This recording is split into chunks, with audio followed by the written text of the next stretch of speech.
这对白骨顶鸟夫妇太倒霉了，明明下了好多窝，总是丢蛋，神秘失踪。倒霉，点背，这让大叔心疼不已，决定出手相助，策划了一场惊心动魄的狸猫换太子计划。他先在鸟巢附近安装了摄像头，但监控里除了青蛙啥也没拍到，这让他意识到偷蛋贼变得更加狡猾了。于是大叔想到个绝招，他做了一些高仿鸟蛋，趁白骨顶鸟夫妇外出觅食时把真蛋换了下来。这招真是聪明的让人佩服，你他娘的还真是个天才。即使偷蛋贼出现，也只能拿到假蛋。之后大叔把真蛋放进孵化箱中，并成功孵化出了一只幼鸟。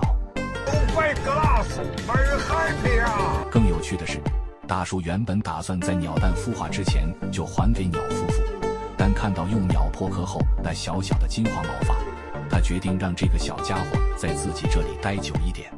经过几天的细心照料，小家伙终于具备了独立生存的能力。大叔知道，让他回到自然，回到亲生父母身边最好。于是他小心翼翼地把幼鸟放回了白骨顶鸟夫妇的巢穴中。最后这对鸟夫妇看到自己的孩子，脸上都是喜悦的神情，温馨极了。大叔站在一旁看着这一幕，心里也满满的成就感。